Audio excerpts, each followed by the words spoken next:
El plantar una iglesia, el nacimiento de una iglesia, el desarrollo, el crecimiento de una iglesia, se puede comparar con el crecimiento de un niño, una atención de maternidad. Y por eso que traje este bebé como una ilustración nada más de que siempre el bebé hay que atenderlo. Y yo no fui un gran esposo cambiando pañales. Richie me gana bastante en eso, de cambiar pañales y la caca, el orina y todo eso.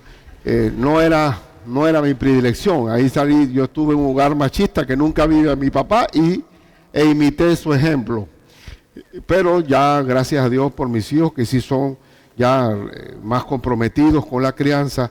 Pero toda una iglesia también hay antes del nacimiento dolores de parto, sobre todo en la área misionera.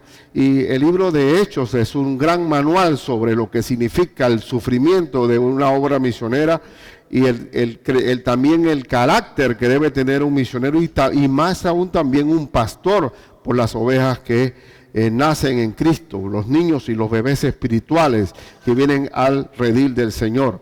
Y vamos a ver esto en segunda a los Tesalonicenses. Estamos entrando ya en el segundo capítulo de Tesalonicenses. El primero fueron las bases de fe, la esperanza, el amor, el carácter del cristiano, y ahora proseguimos con una gran enseñanza sobre el nacimiento, y el título del mensaje es La nodriza criando a sus propios hijos. La nodriza criando a sus propios hijos. ¿Qué es la nodriza? Lo que comúnmente se conoce como la nana, que atiende a los bebés, que se le paga por atender a los bebés chicos. Pablo dice que yo traté a ustedes como la nodriza atiende no a los hijos ajenos, sino a sus propios hijos.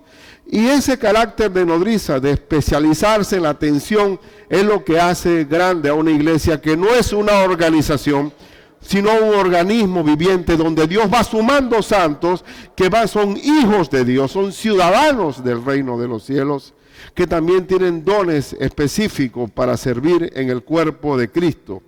Entonces, eso es lo que vamos a hablar sobre la nodriza criando a sus propios hijos, la carga, la consagración, la entrega, el renunciamiento de un pastor de Dios, de un hombre de Dios, por el rebaño de Dios, que implica casi una similitud con la maternidad. Y ustedes saben que la maternidad, el Día de la Madre en Panamá se paraliza toda la ciudad. El Día del Padre es como cualquiera, pero el Día de la Madre, porque la madre al final gana el premio de heredar a los hijos. Dice el Salmo que herencia de Jehová son los hijos.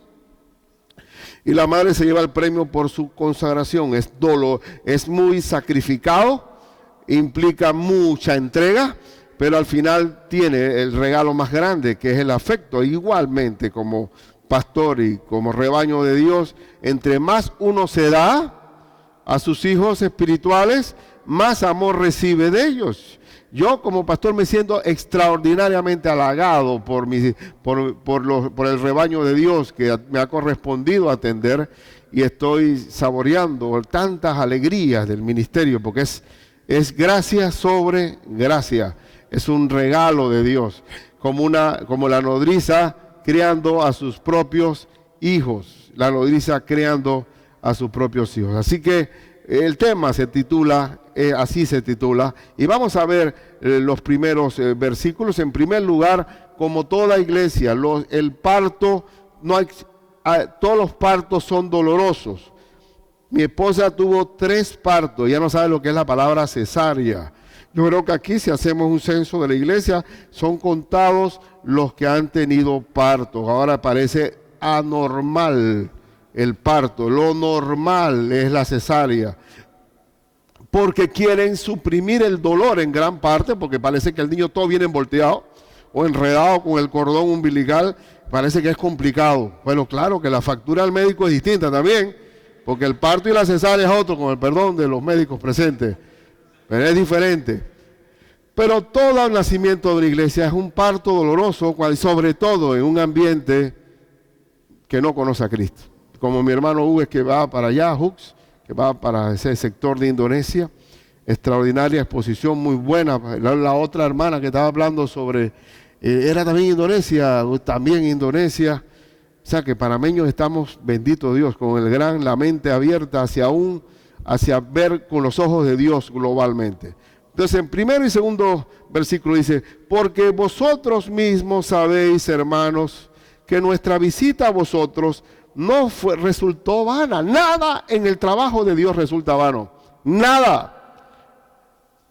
Todo florece cuando estamos haciendo la obra del Señor.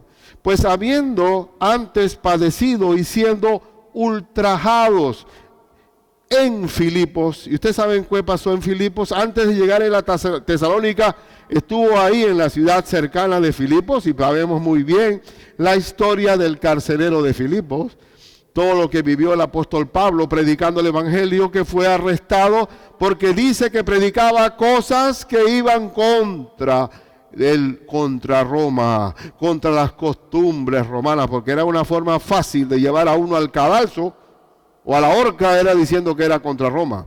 Y Pablo fue ultrajado allí. Si quiere vamos a hacer un tour, pero vamos a terminar el versículo de leerlo. Dice, como habéis, habiendo sido padecidos y ultrajados en Filipos, como sabéis, tuvimos de nuevo en nuestro Dios para anunciaros el evangelio de Dios en medio de gran oposición. No importa los golpes, no importa todo el sufrimiento, el de nuevo lo da Dios. ¿Y qué significa de nuevo? El valor, hermano. El valor que en medio de la gran oposición, porque siempre va a haber oposición, porque así como avanza la obra de Dios, avanza la obra del diablo. Y la oposición es normal. El campesino sabe lo que significa la oposición, porque cada vez que siembra, por muy limpio que deje el terreno, va a venir la maleza, va a venir la cizaña, va a venir la maldad. Y él siempre, no solamente limpia y nace la cizaña, sino que continuamente toda su siembra va a ser atacada. Él sabe lo que significa la maldad. A la maldad no hay que buscarle el porqué, sino que siempre va a estar ahí. Y usted también en su casa, si usted deja de limpiar la casa, o limpia, la trapea, le pone perfume, la encera, vamos a ver si en 3 días no hay polvo ahí. Siempre, y lo mejor es limpiarlo limpio. Todos los días limpiar. Porque todos los días va a venir malo. ¿Y de dónde salieron las cucarachas? No está, hay que estar con insecticidas y todo eso por todas las sabandijas que puedan entrar en la casa. ¿Cómo entra si yo tengo todo totalmente en cautela? Porque la maldad es normal. ¿Sabe dónde no hay maldad? Allá, ¿ves?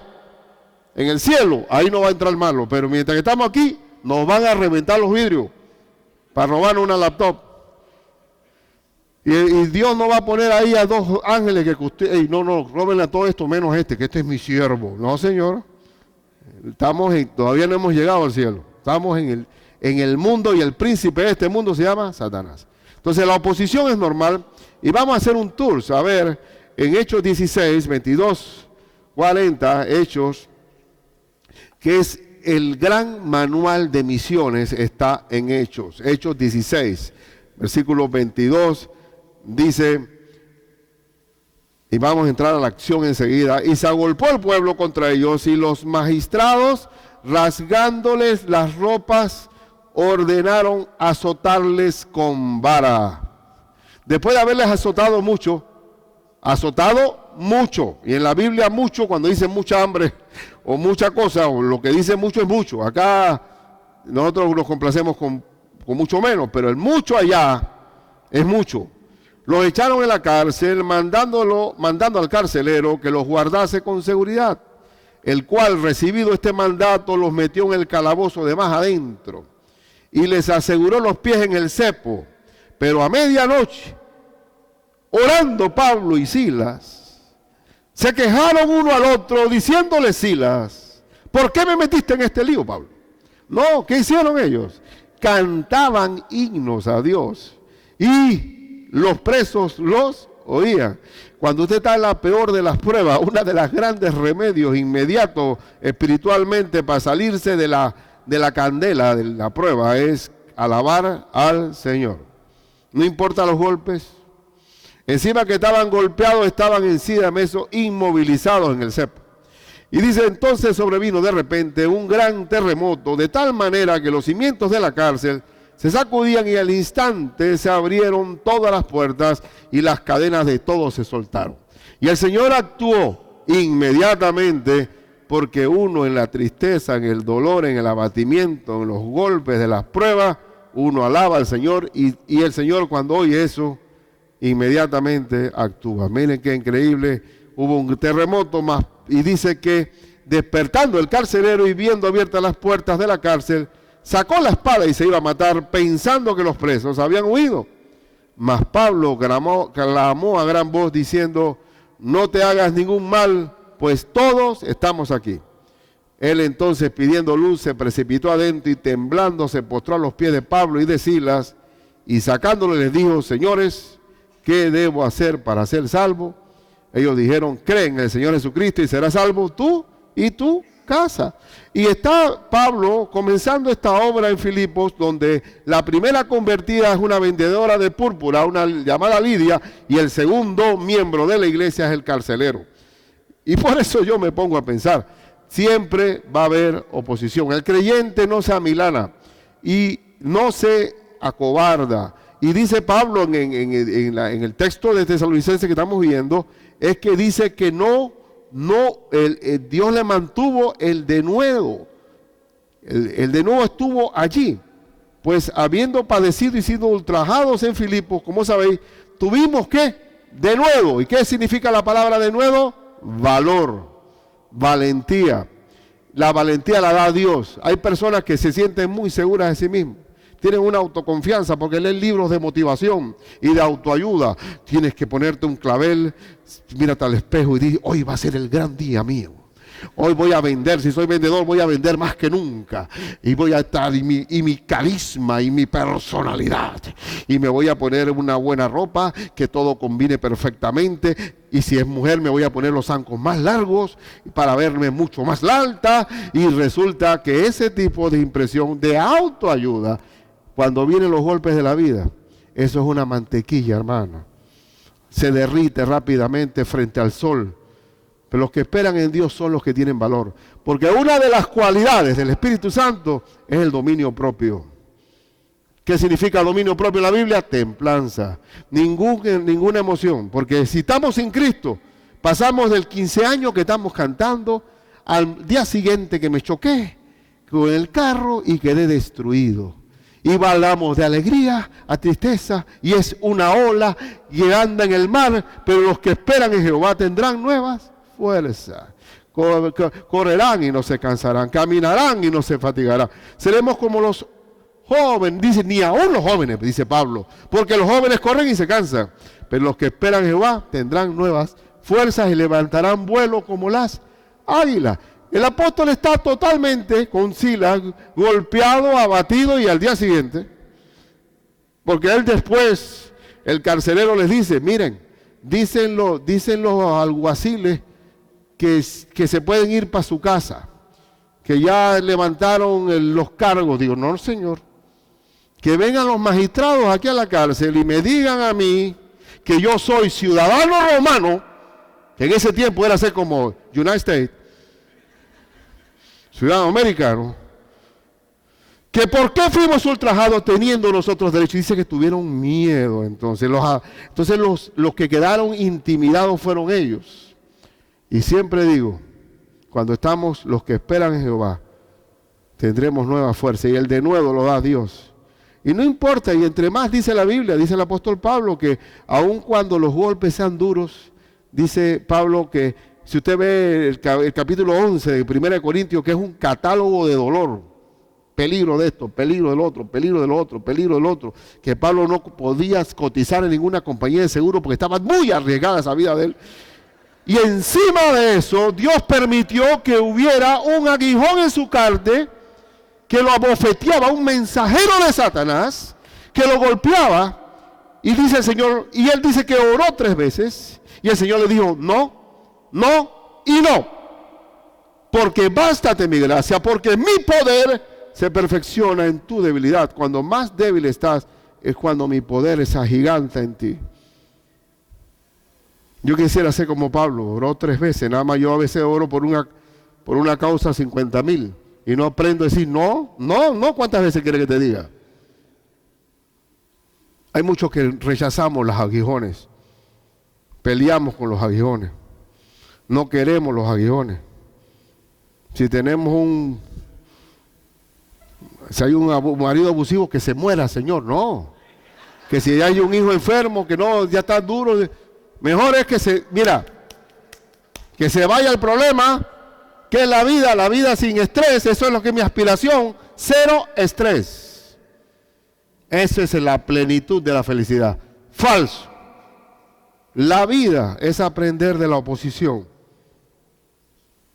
Y la mejor persona que uno puede tener al lado como un consejero es aquel que ha sido un soldado de muchas batallas y de todas me libró el Señor. Esa es la que vale. El versículo, dije 1 y 2, ¿no? Leímos el 1 y leímos el 2. Siempre va a haber oposición. Siempre va a haber oposición. Los dolores de parto en el nacimiento de una iglesia es normal. Esta iglesia, inclusive, cuando comenzó a construirse, se recogieron más de 3,000 firmas aquí, en esta barriada, oponiéndose a la construcción de esta iglesia. Si hubiera sido un mini súper, perfecto. Si es una discoteca, perfecto. Pero una iglesia del Señor. Tú puedes hacer cualquier cosa, pero no hagas una iglesia del Señor, porque se levanta todo. Todo se va contra el Señor. Y siempre digo que si vas a un matrimonio y resulta que hay un hombre que cree en extraterrestres, el otro cree en Feng Shui, el otro cree en horóscopo en todo, en yoga, ¿no? en karmas y todo eso. Pero yo, un cristiano, yo creo en Cristo, todos se van contra él. Porque digo, no, yo no soy tan fanático, pero es que y horóscopo, Piscis, Géminis, Escorpión, ¿qué es esa tontería? Eso sí, hay que tener más fe para creer en eso que en Cristo. Los dolores de parto son normales. No existe el de mi hermano que va para allá, para Indonesia, no espere cesárea, espera dolores. Es normal. No espere cesárea. Pero en segundo lugar, así como una iglesia crece en medio de la gran oposición, porque dice una promesa que es cierta del apóstol Pablo a Timoteo: el que quiere vivir piadosamente en Cristo Jesús, padecerá. ¿Es una promesa o no? Persecución. Si tú no quieres ningún tipo de persecución, tú vuélvete tibio.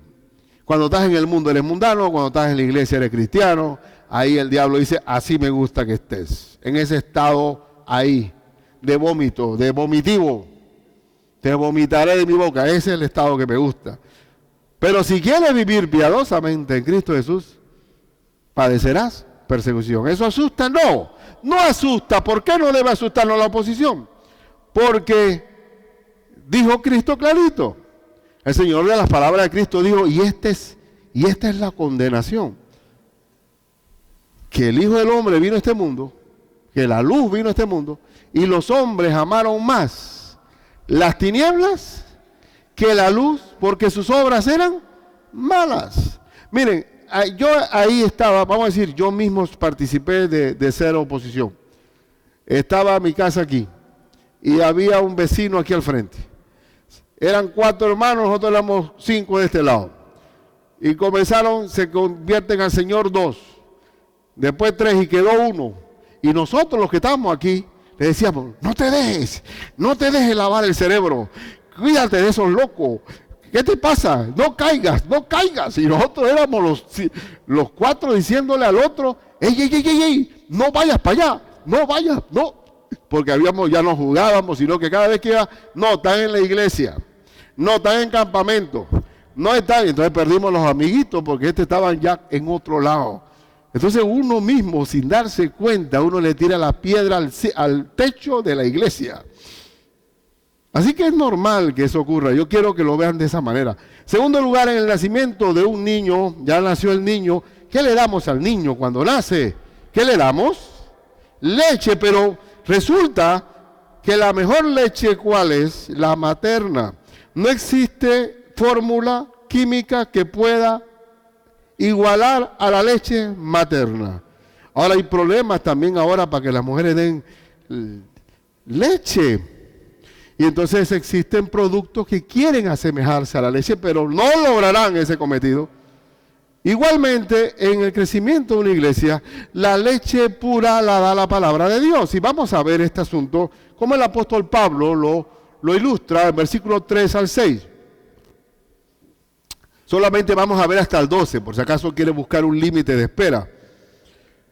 Porque nuestra exhortación no procedió de error ni de impureza, ni fue por engaño. La palabra de Dios no puede haber error, porque cualquier error se traduce en una herejía, en una desviación. No le podemos echar agua a la leche, no podemos diluirla, no podemos mezclarla. Una iglesia tiene que ser cimentada, nutrida, alimentada sin errores. Dice, no procedió de impureza, no, ni fue por engaño, no hubo astucia de parte del apóstol Pablo. Versículo 4, sino que según fuimos aprobados por Dios para que se nos confiase el evangelio, porque acuérdense que el apóstol Pablo fue separado por Dios y dice, tú vas a ser apóstol a los gentiles. El apóstol Pedro fue apóstol a los hebreos. Y él le confiaron a Pablo una gran misión de fundamentar la iglesia doctrinalmente la palabra de Dios, es decir, de dar leche. De dar leche. Y dice, leche y carne, porque no nos podemos quedar en la leche nada más. La palabra de Dios es al principio leche y hay un tiempo de lactancia en la obra y el crecimiento de una iglesia. Y hermanitos que no solamente no son niños, son bebés. Y hay que ir con papilla, dándole con y ellos siempre son egocéntricos, saben que el bebé nada más piensa en él. Él llora y que hay que atenderlo, pero habrá un momento en que van a crecer. Y aquí dice, así hablamos, no como para agradar a los hombres, sino a Dios que prueba nuestros corazones. Un buen ministro, un buen predicador, o más bien un pastor, o una nodriza que cuida a sus hijos, debe nutrirlo con la palabra de Dios, no para agradar a los hombres, sino a Dios. La predicación no puede estar comprometida. La predicación tiene que ser exactamente derivada de la palabra, el contenido santo de la palabra de Dios. La escritura es la que da autoridad al predicador. Yo no tengo autoridad por mí mismo. Mi autoridad emana de si predico la palabra de Dios, entonces tengo autoridad. Si no predico la palabra de Dios, sino errores, herejías, distorsiones, entonces no tengo autoridad. Si le agrado, no quiero agradar a los hombres. En estos tiempos modernos, por lo menos en los Estados Unidos, mencionar la palabra pecado puede ser muy hiriente, muy directo. No hables de pecado, porque cada uno tiene su estilo de vida, su forma de ver las cosas. Y entonces trata tú de adornar eso para no ofender a la gente, para que no se sientan y no vengan a la iglesia. No, hermano, este es el árabe. Es como mi abuela cuando nos daba a nosotros el aceite de castor a las 4 de la mañana. Abre la boca, sácate. Y había que tomársela. Hay muchas cosas que la palabra de Dios no se puede hacer. Tómatela así como está. Dice que en los postreros días habrá hombres que no sufrirán la sana doctrina, sino que tendrán comezón de oír y apartarán de la verdad del oído y se volverán a las fábulas. Quiero que me hable de Walt Disney, del mundo fantástico de Walt Disney. Yo quiero que me hable de que si soy soltera, quiero marido este año. Si tengo una empresa, quiero que tenga billete este año. Quiero prosperidad. No, Señor. Sin engaño. Sin condicionamientos. Sin predicar lo que quieres oír. Porque siempre Walter Mercado, una vez que para, dice que Géminis le va a ir bien. Que todos tienen. Y si te va mal, y puede ser que te vaya mal, pero si compras este talismán para que chupa todo el efecto negativo que haya, te va a ir bien. Hay engaño. Pero saben que el hombre está buscando remedios fáciles. Pero el apóstol Pablo, usted sabe muy bien, y Dios ha probado mi corazón, que nunca prediqué para agradar a los hombres, sino a Dios. Porque, dice el verso 5, porque nunca usamos de palabras lisonjeras. ¿Qué son palabras lisonjeras? Esto no es leche pura. Se puede predicar con leche adulterada. La lisonja que en Panamá sería cepillería, no puede ser adulación, salamero. La lisonja es para quitarte, pero te estoy engañando, estoy suavizando la cosa, estoy dorando la píldora, estoy tratando de sacar de ti. La lisonja la utilizan en todos los ambientes humanos. Si a mí me conviene algo, te voy a lisonjear. Voy a hablarte para agradarte. Dice, nunca usamos palabras lisonjeras, como sabéis, ni encubrimos avaricia. ¿Y qué es encubrir avaricia? Que el verdadero móvil era el amor al dinero. Y la lisonja, o el ganar a la gente a través de agradar a los hombres, proviene solamente con una sola meta, el quitar dinero. El amor al dinero, que es la raíz de todos los males. Dios es testigo. Qué precioso poder uno invocarle a Dios así, ¿no?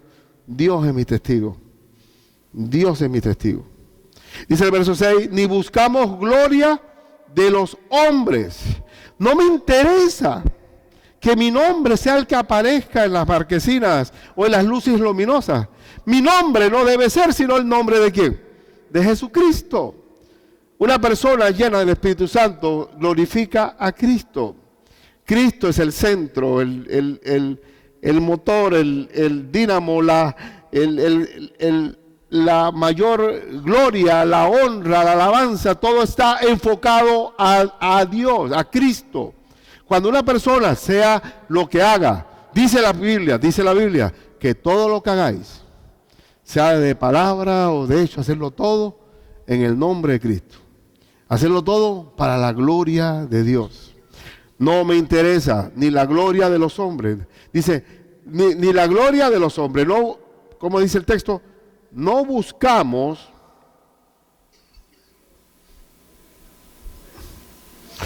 ni buscamos gloria de los hombres, ni de vosotros siquiera, ni de la misma iglesia.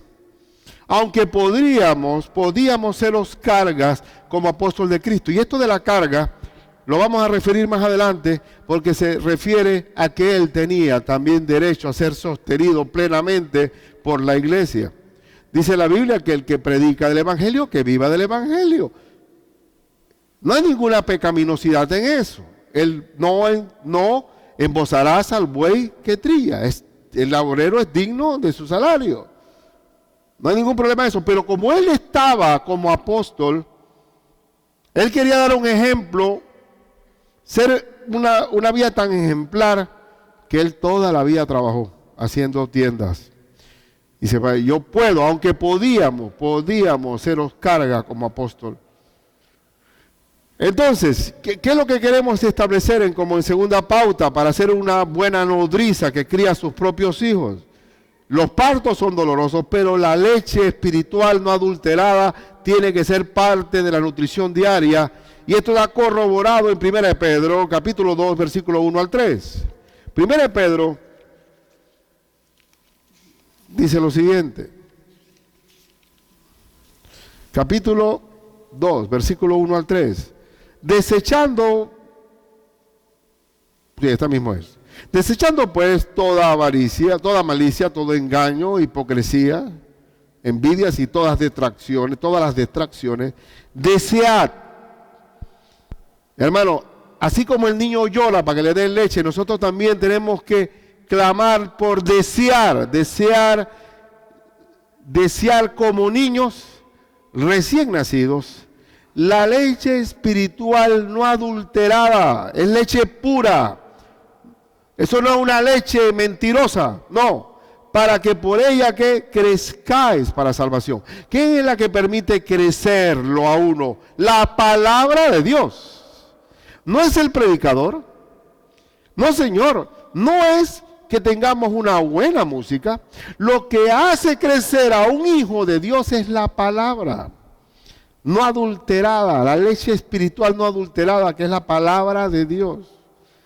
Hebreos 4:12, que dice que la palabra de Dios es como toda espada de dos filos que penetra hasta partir que el alma y el espíritu, las coyunturas y hasta los tuétanos, y que penetra, ahí dice, y que discierne los pensamientos y las intenciones del corazón. La palabra de Dios es la única que puede calar ahí hasta la médula, hasta al tuétano, como le dicen los campesinos. ¿Se dice tuétano por allá, por Colombia, por Venezuela, por allá? ¿Se dice tuétano también? Sí, lo mismo, es la misma palabra. Hay unos campesinos, a veces yo, niño, veía que tenían en el rancho, un hombre humilde que tenía un hueso colgado. Y abajo había yuca, otoe, alguna culantro, y él bajaba el hueso para que hubiera un sabor a carne, y lo subía de nuevo. Y ese hueso era yo creo que ese es el principio de la sopa china, ¿no? Del caldito aquel. Y ahí está, el tuétano es lo más adentro, allá, el de la fibra, hasta allá llega el espadazo de la palabra de Dios. Y uno no se da ni cuenta, y a veces uno dice, hubo un hombre que vino acá, me contó después él mismo, tú le contaste todo al pastor, tú eres un irreverente. ¿Cómo le vas a decir todos los problemas de nosotros? Que ni siquiera ella había hablado nada.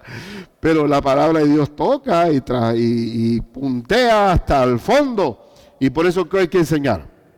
Esto tiene que ver con retórica, con discurso, con palabrería, por ser un pico de oro, no. Es la palabra la que tiene que ir por delante.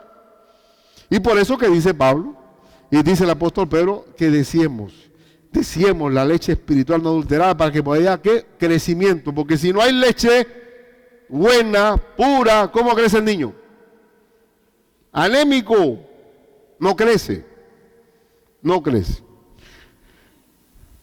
Hebreos 5:12, ¿qué pasa cuando no hay crecimiento? Hebreos 5:12 es un buen texto. ¿Por qué la iglesia judía no crecía espiritualmente en el tiempo del apóstol Pablo? 5, versículo 12 al 14. Porque debiendo ser ya maestros, debe ser ya maestro ustedes de tanto tiempo, oye, después de tanto tiempo, yo estoy anticipándome la palabra, después de tanto tiempo, tenéis necesidad de que se os vuelva a enseñar cuáles son los primeros rudimentos de la palabra de Dios, o sea, leche. Y habéis llegado a ser tales que tenéis necesidad de leche y no de alimento sólido. Primero se toma leche y después se come ¿qué? Carne. O yo a un bebicito tú le vas a meter un filete. Tiene que primero ir poquito a poco asimilando el estómago. ¿Y qué me dice más? El 13. Y todo aquel que participa de la leche es que inexperto en la palabra de justicia, porque es que niño. Y como es niño, es ñañeco, es consentido, zapateador, se enoja por cualquier cosa, que no le cantan el cumpleaños, que no me saludaron, que ya no me consideraron por esto, y si no me complacen en mis berrinches, yo hago notar mis disgustos y le quito el habla. Y entonces esos niños hay que soportarlos un tiempo. Lo que duele es que sean niños toda la vida. Aquí, ¿por qué son niños? Porque no crecieron por el alimento espiritual de la palabra de Dios. Y el pastor que no sepa esto tan clave y tan elemental va a tener que repartir biberones toda la vida y cambiando pañales, porque si no va a tener un poco de niño, y los niños quieren efectos especiales. Y los niños quieren que haya diferente, la misma cosa. No puede ser, cambien al músico, dejen al hoy afuera. Y tiene que ser un superstar ahí, y para complacer a los bebés, porque si no se van.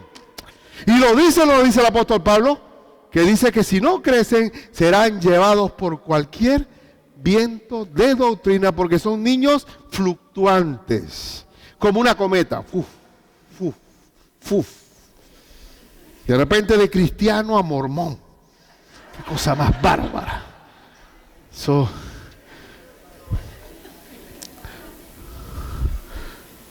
Entonces, hermano, ¿Por qué tenemos el discipulado bíblico en la iglesia? Por un asunto de nutrición. Por ser una nodriza que se preocupa por sus propios hijos.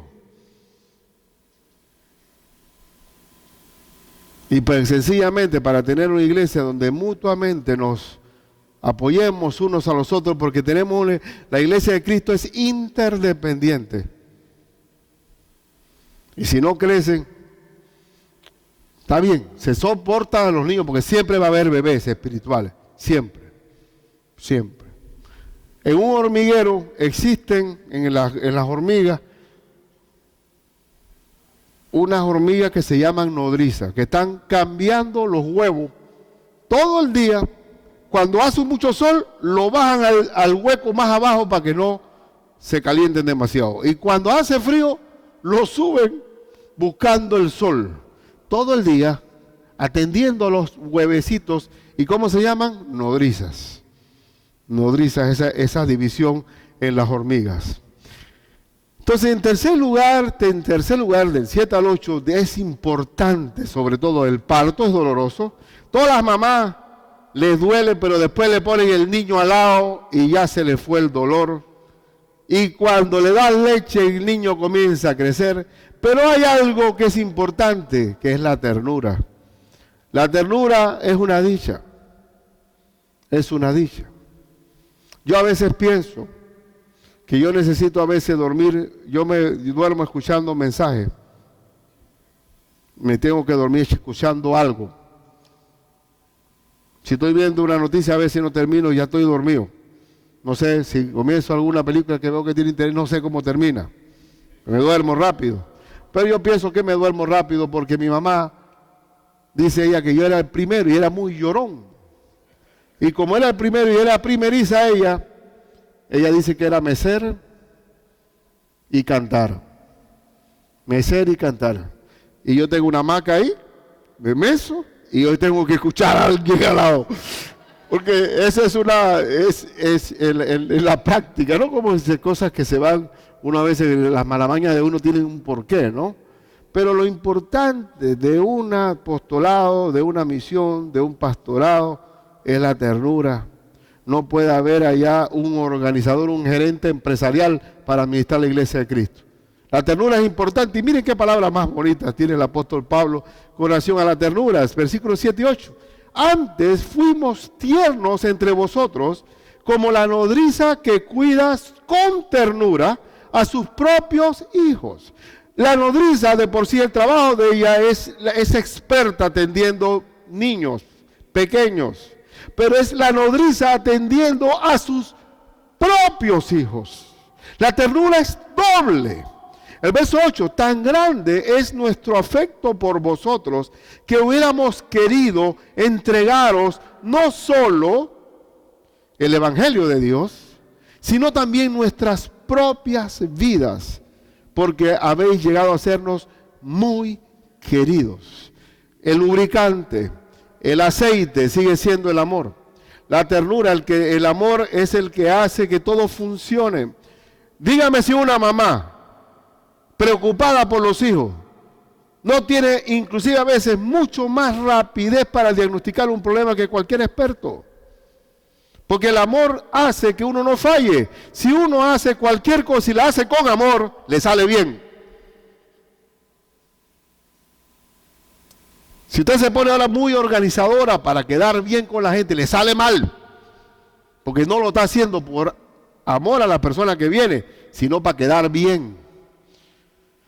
Cuando uno es tierno y verdaderamente pone el amor en acción, uno es capaz de dar el todo por el todo, como el apóstol Pablo, que decía, otra vez lo leo, que dice que él es tan tierno. Antes fuimos tiernos entre vosotros, como la nodriza que cuida con ternura, y usa dos la palabra, tiernos y ternura, a sus propios hijos. ¿Quién en la Biblia fue nodriza de su propio hijo? ¿Quién? A ver. La mamá de Moisés. La mamá de Moisés fue nodriza de su propio hijo. Vamos a hacer un recorderis, un tour. Nos vamos en viaje a Éxodo. Y nos vamos unos miles de años atrás, Éxodo 2, versículo 1 al 10. Un momento, por favor, que es fantástico. Éxodo capítulo 2.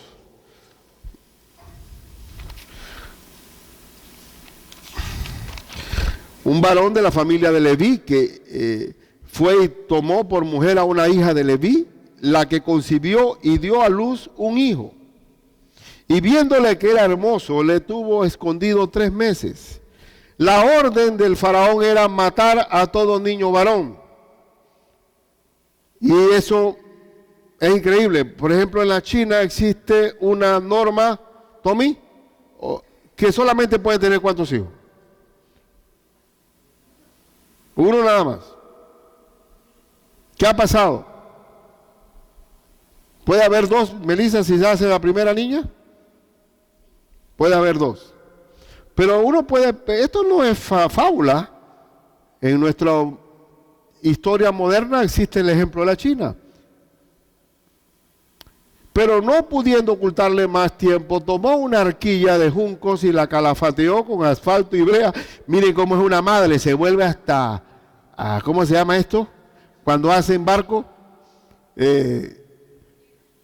artillero, ¿cómo es? Artillero para cañón.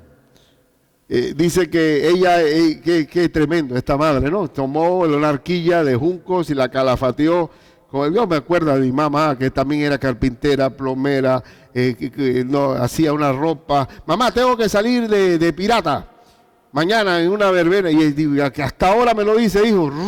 Agarraba la máquina. Y te hacía un traje de pirata ahí. Y te ponía tu parche y todo. Estas madres son así. Y la calafateó con asfalto y brea. Y colocó en ella al niño y lo puso en un carrizal a la orilla del río. Y una hermana suya se puso a lo lejos para ver lo que acontecería. Y la hija de Faraón descendió a lavarse al río. Y todo esto es la providencia de Dios, hermano. No es que, ¡ay, qué casualidad! No, qué diosidencia es. Y la hija de Faraón. ¿Quién dio la orden? El Faraón. ¿Quién va a rescatar a Moisés? La hija. Dios dentro del propio reinado, en la misma casa del rey, hubo un aliado de Dios. Su hija, su propia hija, fue en contra de la orden imperial. Así que la oposición puede estar, pero el Señor se vale de unas soluciones que tú ni esperas que van a pasar. Y una hermana suya se puso a lo lejos para ver lo que acontecería, y la hija de Faraón descendió a lavarse al río, y paseándose sus doncellas por la ribera del río, vio ella la arquilla en el carrizal, y envió una criada suya a que la tomase. Y cuando la abrió, vio al niño. Y he aquí que el niño lloraba, tenía hambre ya, y teniendo compasión de él, dijo: dígame si ella sabía lo que estaba pasando. De los niños de los hebreos es este. Se fue en contra de su propio padre. Entonces su hermana dijo a la hija de Faraón: iré a llamarte una nodriza de las hebreas para que te críe este niño. ¿A quién buscó? Y si es la hermana. Y la hija de Faraón respondió: ve. Entonces fue la doncella y llamó a la madre del niño. Ese es el apóstol Pablo, la nodriza de sus propios hijos. Y para ser nodriza se requiere tener ternura. La ternura, tú no puedes poner en el COIF a un niño, a un parvulario donde la que te va a atender es una con mirada de Führer. Tiene que tener ternura, es el primer requisito, la ternura. No un hospital, no un médico de urgencia. Ternura. Y el verso, por último, ya leímos el 8. Sí. Aparte de la ternura, es que, ¿de dónde viene la ternura? ¿De dónde viene la ternura? Vamos a ver un texto que corrobora que la ternura viene de alguien. ¿Quién era tierno como el apóstol Pablo? 2 Corintios, capítulo 10, versículo 1. El carácter de Cristo está muy bien definido. En 1 Corintios 10, 1, 1 Corintios 10:1. Hermano, y no puedo evitar traer texto bíblico. Algunos dirán, bueno, ya se llenó, pues. Pero hay otros que quieren más. Porque no quiero, hermanos, que ignoréis que nuestros padres... No. ¿Qué dije? Segunda, estoy en primera.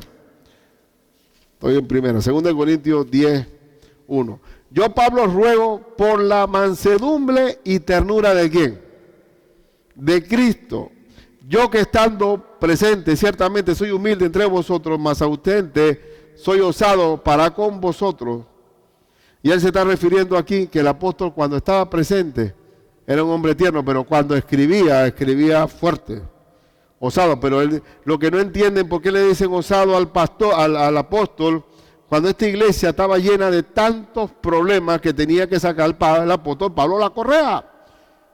Así que hay tiempos de ternura y hay tiempos de corrección. Entonces la ternura viene de Cristo. Y el último punto, aparte del parto doloroso, la leche que hay que darle al niño, la ternura que hay que darle al niño, siempre una buena maternidad de nodriza requiere un sacrificio ejemplar. Y ustedes saben que el sacrificio es parte de la crianza. ¿Cuántas madres no cuentan los problemas que tuvieron con los hijos? Madres que son padres, que da dolor que nuestros países latinoamericanos, y Panamá también lleva una buena punta en eso, de que las madres hacen el papel de madre y padre y nunca lo pueden hacer bien, porque es imposible muchas veces llenar el vacío que trae el papá y les cuesta. Y es duro para una mujer tener ese golpe doble. Nosotros, aquí hay que predicarle al varón, porque aquí el gran ausente en los hogares panameños es el varón. Y entonces resulta que entonces como no vio, y esto es un círculo vicioso, porque al no ver el papá y la mamá la que cría, el varón ve a la mamá tomando decisiones y mandando para todo. Entonces las hijas mujeres salen fuertes, dominantes, son ejecutivas y ingobernables muchas veces, y el varón ahí que quiere que casarse con su mamá. Entonces tenemos un problema serio aquí.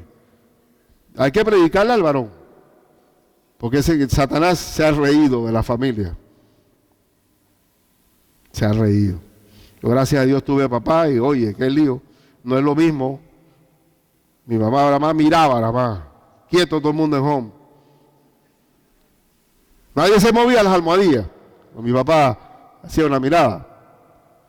Fuera, zurra de mamá, eso se olvida, eso no importa, un chancletazo, que sea un zapatazo. Mamá no fallaba, pero eso no suele, pero la de papá. Yo nada más recuerdo 2 o 3.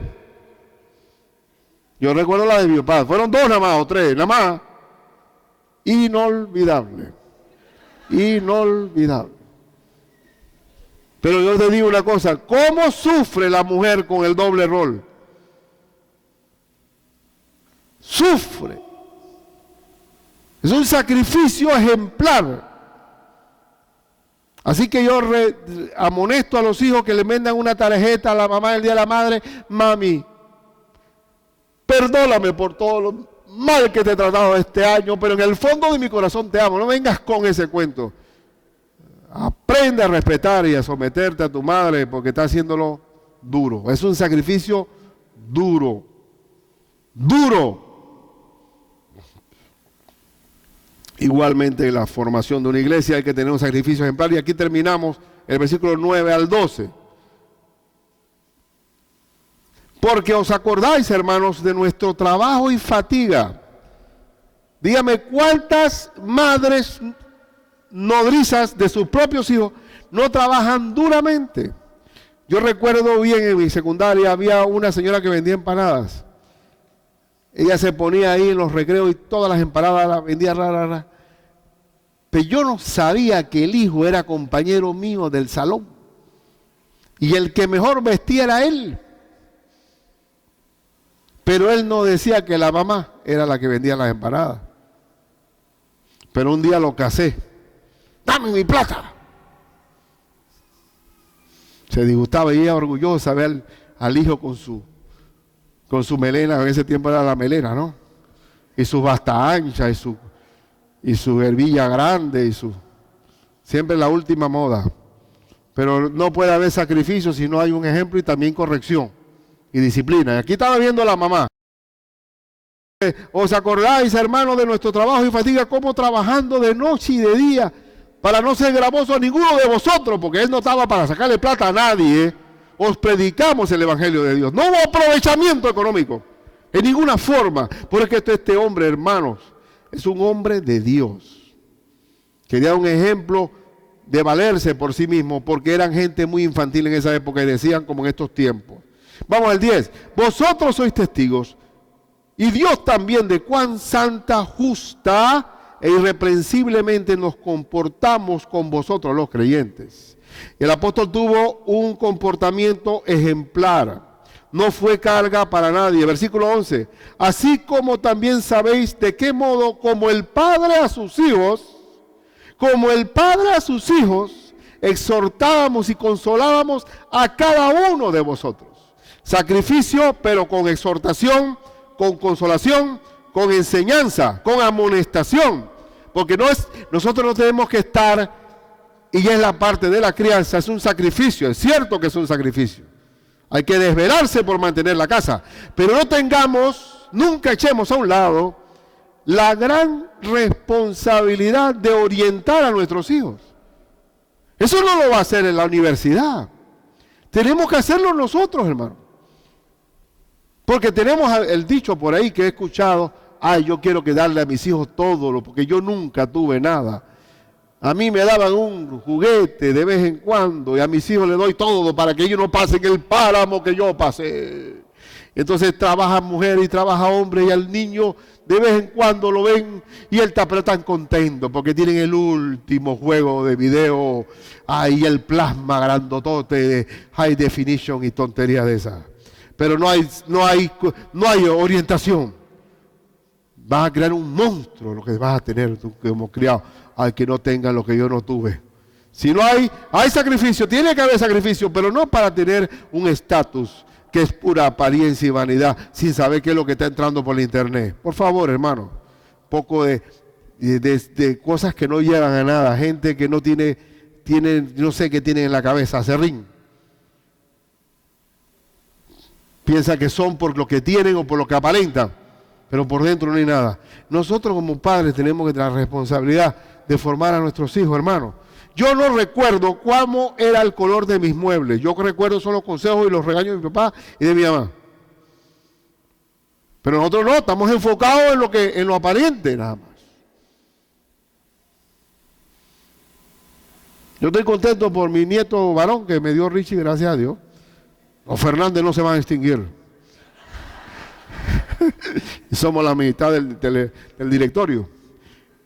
Pero yo le digo, lo llevo al parque, chiquitito ahí con el coche, así me lo llevo en la tarde. Vamos a subir el Surrasurra y bajarlo. Y lo pongo para allá. Yo lo tengo aquí, le digo yo a Richie. A la mamá es un poco más difícil, me digo, dale, quítatelo, vamos a ver si tú me lo quitas a mí. Quítamelo, dile que véngase, dile para ver si se va contigo. Mira para otro lado, mira para el otro lado. ¿Por qué me lo gané y me lo metí al bolsillo? Porque lo estoy atendiendo, punto. Se acabó. Si eso no es ninguna ciencia. Eso no es que...